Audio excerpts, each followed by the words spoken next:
In 1936, self-styled America's Sherlock, a detective from Burlington County by the name of Ellis Parker, attempted to solve the Lindbergh baby kidnapping by, wait for it, committing another kidnapping.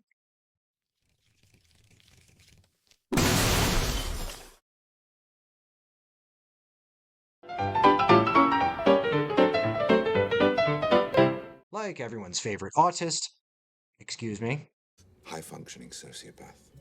Ellis Parker had an uncanny knack for getting to the bottom of things. During his 40-some-odd-year career as Burlington County's chief detective, he boasted an impressive record, solving over 1,000 crimes. Of those were 300 murders.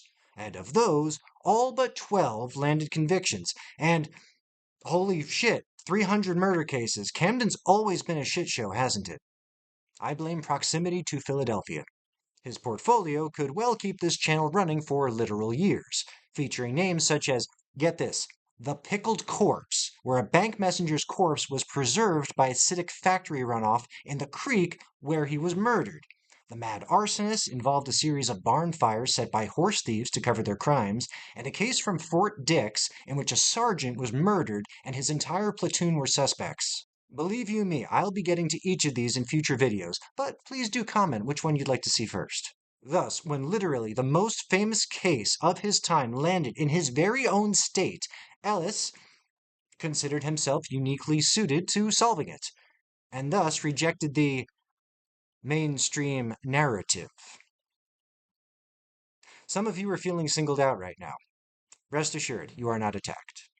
Shortly after the Lindbergh kidnapping hit the news, Ellis felt compelled to offer his services to the New Jersey State Police, an offer which was politely but firmly declined. They were like, yeah, get in line, pal. We've already got a retired high school principal acting as courier. That's true, by the way. However, imbued with a powerful sense of main character syndrome, Ellis just knew that only his unique insight would break this case wide open. And because of this, Bruno Hauptmann couldn't have been the killer, or at least not the only killer. A suspicion that would be confirmed, at least in his mind.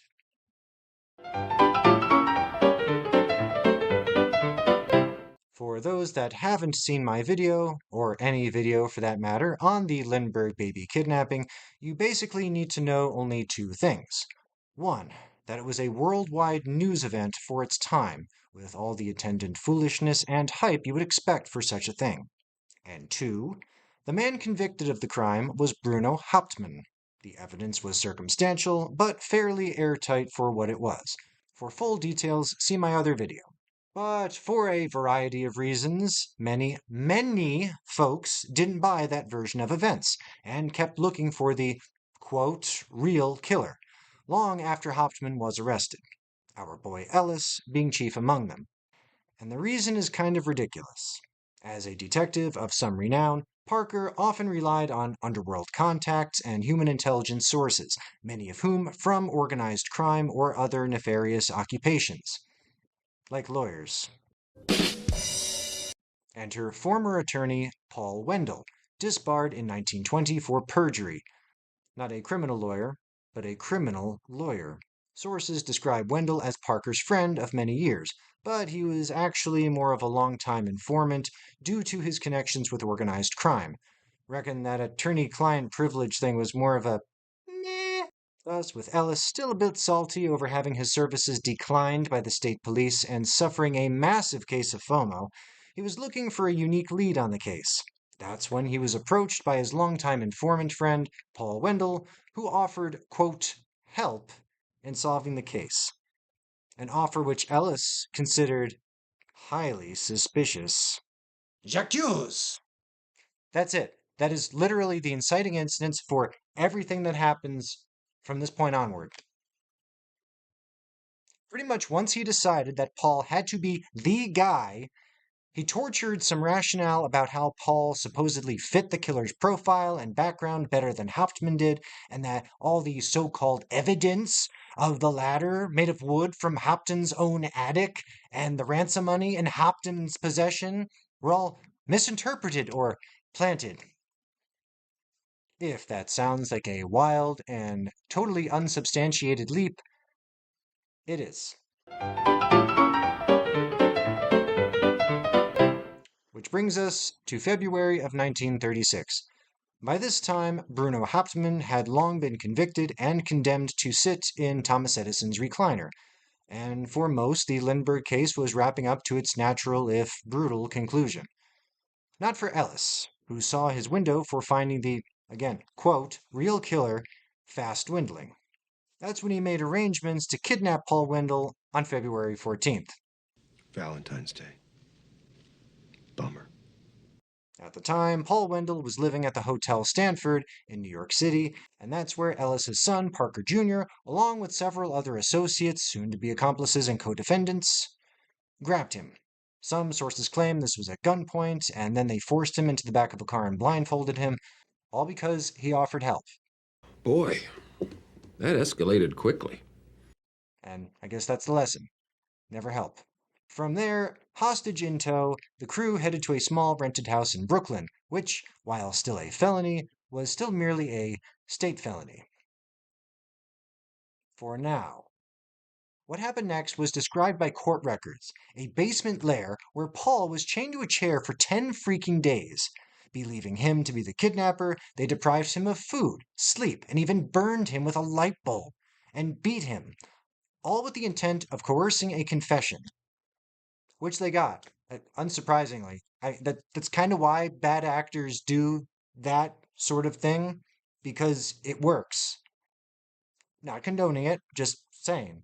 Having met their goal, a real mission accomplished moment, if there ever was one, Phase 2 was to deliver the perp with his signed confession to Ellis Parker Sr., still in South Jersey at the time. And upon crossing state lines, that's when the Fed boys got involved. But we get ahead of ourselves. After Wendel was delivered to Ellis in Mount Holly, New Jersey, their next stop was the New Lisbon Colony for Feeble-Minded Males, which is a mouthful of a name for a state mental institution.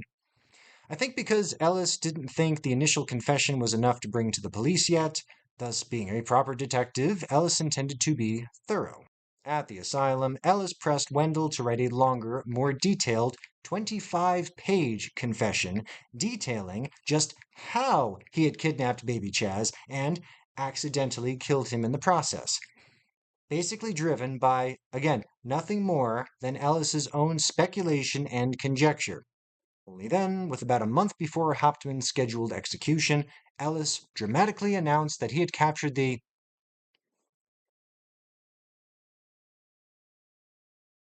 quote, real killer, and delivered him to state authorities in Trenton. As you can imagine, this caused quite a stir. Everyone was like, The fuck you talking about? but it got enough attention that the governor was willing to hear Ellis out and ordered a stay of execution for Hauptmann. The state police started an expedited investigation into Ellis's claims and Wendel's alleged guilt, which quickly revealed that Ellis had simply beaten it out of him, and the whole thing fell apart. The confession was wholly inadmissible, Wendel was released, and the electrocution of Hauptmann went on as scheduled. Which brings us back to Ellis Parker and friends.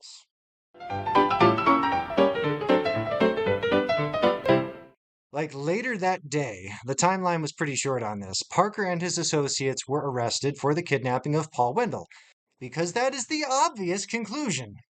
And because they had crossed state lines, that made this a federal matter.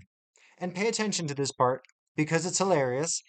That put them in violation of the Lindbergh Law, specifically written in response to the original kidnapping of baby Chaz. I will repeat that.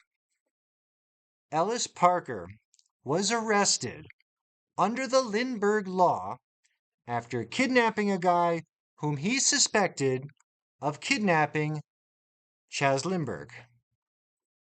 It's like rain.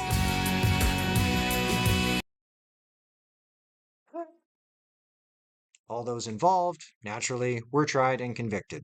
As ringleader, Ellis Parker served a 6-year sentence in a federal prison, but sadly he died before completing it. Of a brain tumor. Hey Grok, what are the symptoms of a brain tumor? Memory problems, confusion, impaired reasoning, and or judgment. Some things are making sense. Those are the facts. Regardless, there are still people who will parrot alt theories such as this one as proof that Lindy was actually involved in his son's death. Probably in this very comment section. I've been told that the fact that the dog didn't bark is proof positive of this fact. Okay? In the end, it's a cautionary tale about vigilante justice, a testament to the absolute media circus that was the Lindbergh case, and a part of New Jersey history. That'll about do it for me. If you stuck with me this far, thank you so much for watching. Sources in the description as usual. This has been Words and Coffee. Until next time.